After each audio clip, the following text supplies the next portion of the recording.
All right, well, we are going to do something really easy here. Now that these are cleaned and looking legit, we're going to install some HIDs. A lot of people are probably going to give me some grief for this because apparently, well, you shouldn't put HIDs into projector lenses. I get it, but I'm going to angle them the right way. It's not going to be blinding people. I think we'll be good. I think I'm going to get a good cut line and I'll make it low. That way people don't get angry, but it's such an easy swap. I mean, these are 55 watt, 6000K HIDs from Innovated. I just happen to have a full set laying around. So it worked out pretty well, and I'm just going to do it. It's so easy with this car. All you got to do is just literally plug and play. Pop this out, and then just plug that into there and put the bulbs in. And then I'll probably mount them somewhere. I got to figure that out. Still need to detail the engine bay, but I mean, it's coming along. At least I got the headlights fixed. And dang, those things are looking sweet, man. You can't argue. But look in the back.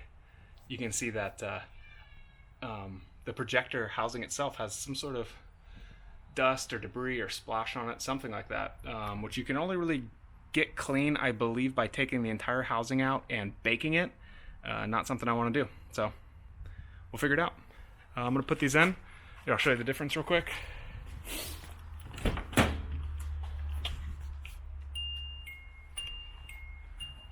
Love that chime. I mean, that's the dullest bulb you've ever seen in your life. It looks terrible. Makes the car look really dated. That one's dull. You can see some imperfections. I might have to actually redo that light, to be honest. Doesn't look that good. This one looks pretty freaking clean, though. See if I can get it from the side. Yeah, that looks pretty good. All right. Quick pro tip, by the way, if you are working with HIDs, make sure you got your gloves on, right? Because you don't want to touch any of those bulbs. In fact, even with these, like, you still probably don't. I mean, this is how easy it is, literally plug and play. But you don't even really want to touch these with your hands. You don't want to get grease on there. They could burn out easy, create a hot spot, the whole deal. So, all right, one thing I am doing is I have double-sided Velcro on the side of this. Because you got belts and stuff over here, I've already got it plugged in. It's that easy. I don't think you can see it. Maybe you can. But I've got a Velcro strip here, so I'm gonna adhere it to that. That way I can just run these wires kind of around the back of this water tank. And then that way they're kind of out of the way. You don't have much rattling. And it's kind of, you know, it's a safe spot for that ballast to be. And that ballast can get pretty warm, so if you have it hooked onto something, you know, like that on the side, I mean, okay, that comes off pretty easy actually, but there we go. At least it's Velcroed. It's not permanent. I can move it around. On this side, not as big of a worry. On the intake side, I'll probably just put it down here on the bottom where the intake was. And yeah, I'll get that side going. Another quick hot tip for you. Take your old bulbs out, put them in here, put them back in your car.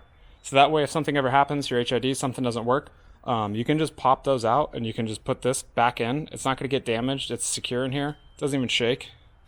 It's a quick remedy if you run into an issue. One of your ballast dies or something happens, you can just plug in your regular headlight. Then you're not running with one light. So it's just a good secondary measure to have on hand, and that's a good way to do it. All right, boom, that easy. I got that one installed. I got that one Velcroed to this little reservoir tank here. It'll be fine. Wires are just kind of tucked back in, and then the other one is right there.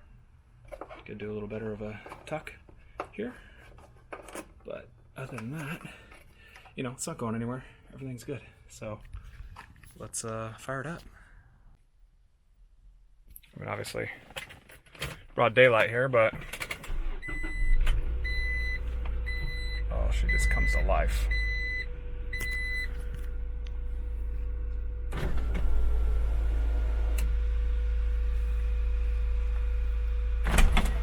Oh, you hear that clunk? If anybody knows about that clunk, give me a shout, because also ABS light is only intermittent. Comes on like once in a blue moon. I don't know. Should be easy. All right, let's see what we got here.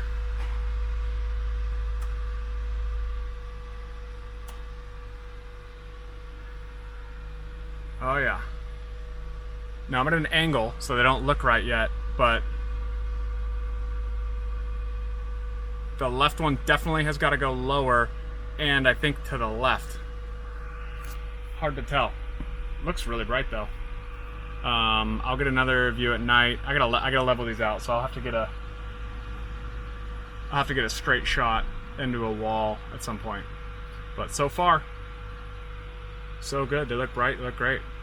So, just rejuvenating this whole thing.